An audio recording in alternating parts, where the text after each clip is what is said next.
নমস্কার বন্ধুরা, কেমন আছেন সবাই? আমি ভালো আছি, আশা করি আপনারাও খুব ভালো আছেন। আমার ইউটিউব চ্যানেল কেয়া পাতার নৌকার আরও একটি নতুন ব্লগে আপনাদের স্বাগত জানাই। আজকে দুপুরবেলা আমি করেছিলাম এই যে তেঁতুল দিয়ে মাছের টক, আর এই যে আলু পোস্ত আর রুই পোস্ত। দুটোই পোস্ত পোস্ত ভালো লাগবে না, কিন্তু পোস্ত বাটা বেশি হয়েছিল বলে আর অন্য সবজি না করে আলু পোস্ত করেছি।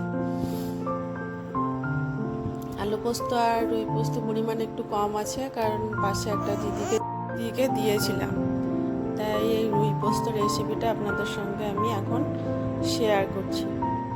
প্রথমে মাছগুলোকে ভালো করে ধুয়ে নুন হলুদ মাখিয়ে রেখে দিয়েছি কিছুক্ষণের জন্য।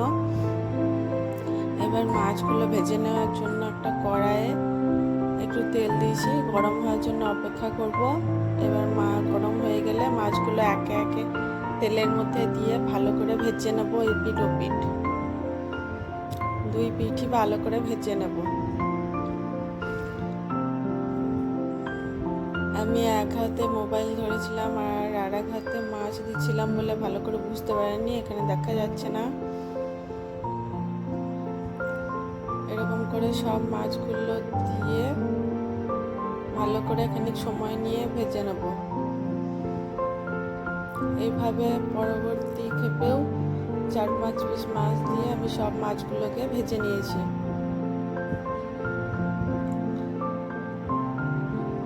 এই যে দেখছেন, একটু হালকা লাল লাল করে ভাজলেই হবে।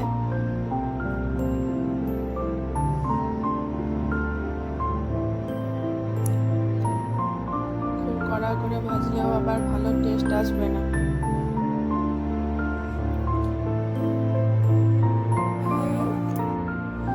এই যে আমার সব মাছগুলো প্রায় ভাজা হয়ে গেছে,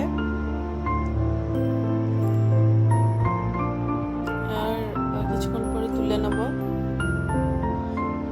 আমি আর এই মাছ ভাজা তেলটা কিন্তু ব্যবহার করব না।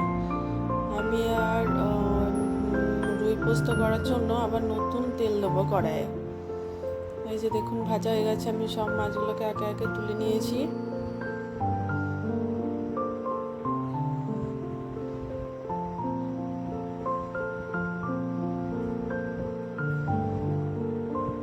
এই যে দেখুন, তোলা হয়ে গেছে। 10 পিস মতো মাছ আছে। একটু বড় সাইজের রুই হলে কিন্তু ভালো হতো, খুব বড় পাইনি। এবার আমি পোস্ত আর 6টার মতো কাজু দিয়ে, আর আন্দাজ মতো 3-4 চামচ মতো পোস্ত দিয়েছিলাম, দিয়ে কিছুক্ষণের জন্য একটু জল দিয়ে ভিজিয়ে রাখবো। আন্দাজ করে দিয়েছিলাম, আপনারা মেপেও দিতে পারেন। 10 পিস মাছ হলে পরে ওই 3 চামচ মতো পোস্তই লাগবে। আর কাজুটা দিলাম একটু ভালো পেস্ট হবে বলে। এবার কড়াইয়ে তেল দিয়ে দেবো, আর দুটো মাঝারি সাইজের পেঁয়াজ নিয়েছিলাম, ভালো করে ছোট করে কেটে নিয়েছি। এবার তেল গরম হয়ে গেলে আপনারা ফোড়ন, কালো জিরা অথবা 5 ফোড়ন দিতে পারেন। আমার কাছে কোনোটাই অ্যাভেলেবেল ছিল না, তাই আমি সরাসরি পেঁয়াজ দিয়েছি। এবার পেঁয়াজটাকে একটু নেড়ে চেড়ে নরম করে একটু লাল লাল করে ভেজে নেব।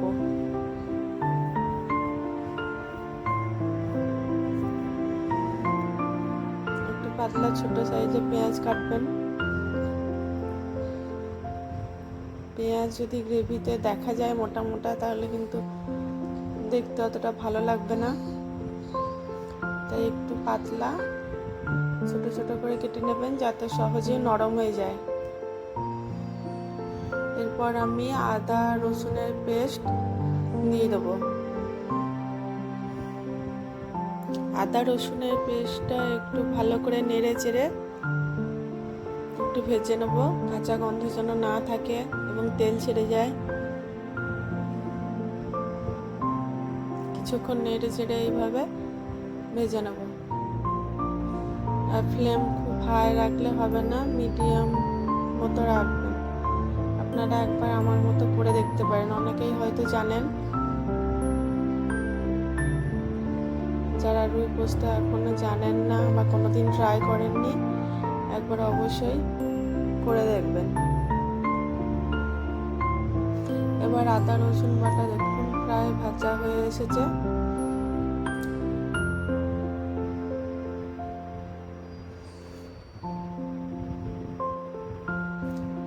এবার এতে আমি একটা টমেটো পেস্ট করে রেখেছিলাম, সেটা দিয়ে দেবো।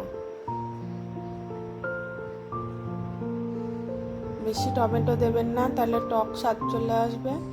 একটাই টমেটো দেবেন।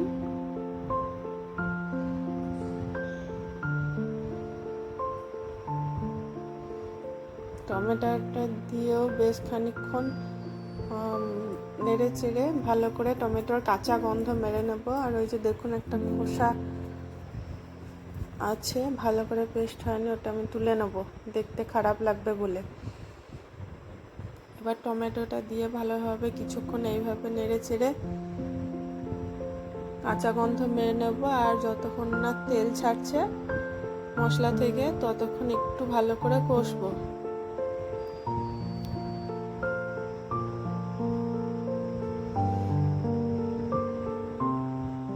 ওই যে দেখুন অল্প অল্প তেল ছাড়ছে, আর কিছুক্ষণ কষলেই হবে। এই দেখুন তেল ছেড়ে গেছে প্রায়।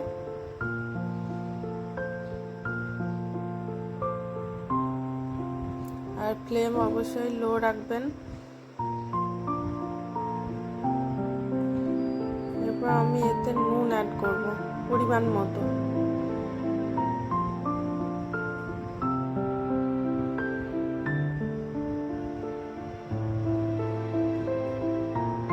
নুন দিয়ে আবার কিছুক্ষণ এইভাবে নেড়ে চেড়ে নিয়ে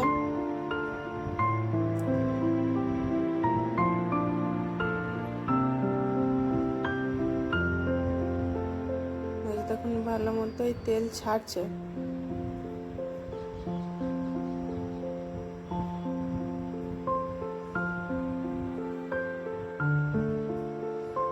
তার মানে ঠিকঠাকই এবার মশলা রেডি,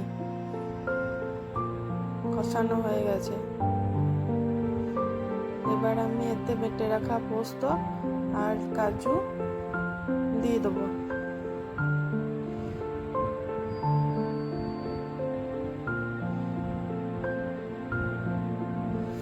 আর হোটেলে রান্না হলে কিন্তু আর একটু তেল লাগতো, কিন্তু আমি বাড়িতে খাবো বলে অল্প পরিমাণেই তেল দিয়েছি।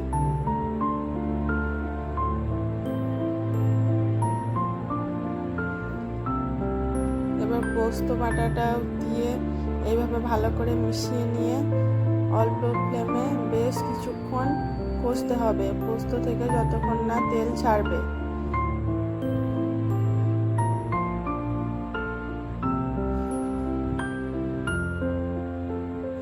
অবশ্যই ফ্লেম লো রাখবেন, কখনো হাই করবেন না, তাহলে পুড়ে যেতে পারে।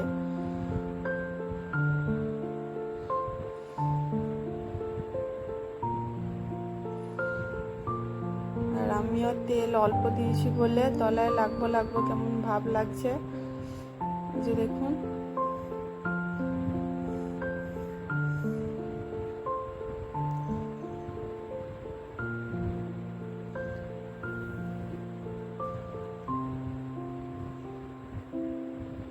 একটু একটু তেল ছাড়ছে, আর একটু খানিকক্ষণ কষবো। ওই যে দেখুন লাগবো ভাব লাগছিল বলে আমি আবার একটু জল দিয়েছি তাতে। আর বেশ খানিকক্ষণ কষে নিয়ে তারপর আমি এতে পরিমাণ মতো জল দেবো।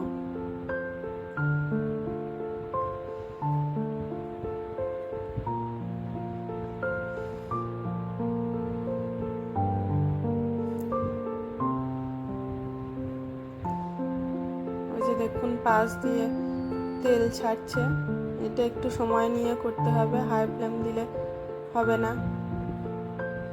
দেখুন প্রায় হয়ে এসেছে।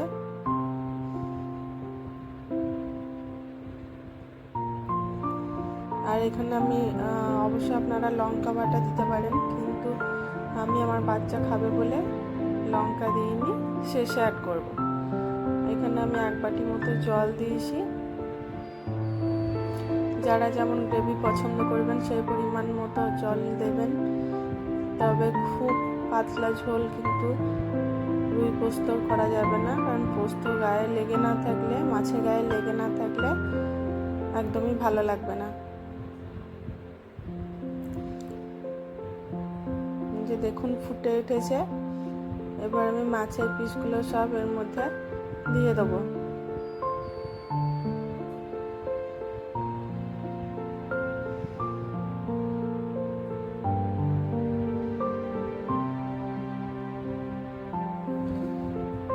এবার কিছুক্ষণ ফুটলেই, 5 মিনিট মতো ফুটলেই কিন্তু আমাদের রুই পোস্ত রেসিপি রেডি।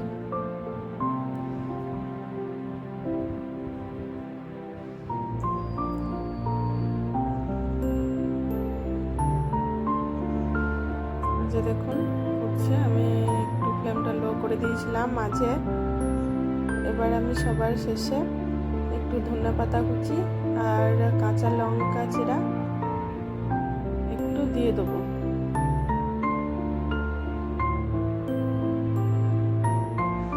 তারপর খানিকক্ষণের জন্য ফুটতে দেবো, 1 মিনিট।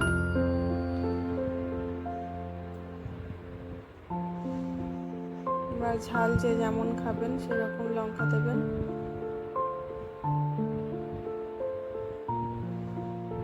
আমরা খুব বেশি ঝাল খাই না বলে 2-3 লঙ্কায় দিয়েছি।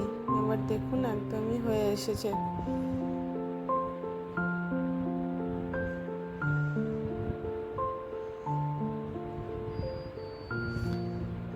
এবার আমি ফ্লেম বন্ধ করে নামিয়ে নেব। আর এই যে দেখুন দেখতে কত সুন্দর হয়েছে। আমার রুই পোস্ত রেসিপি যদি আপনাদের ভালো লেগে থাকে তাহলে লাইক, শেয়ার, কমেন্ট এবং আমার চ্যানেলকে সাবস্ক্রাইব করতে ভুলবেন না। আজ এখানেই শেষ করছি, আবার দেখা হবে আগামী কোনো ব্লগে।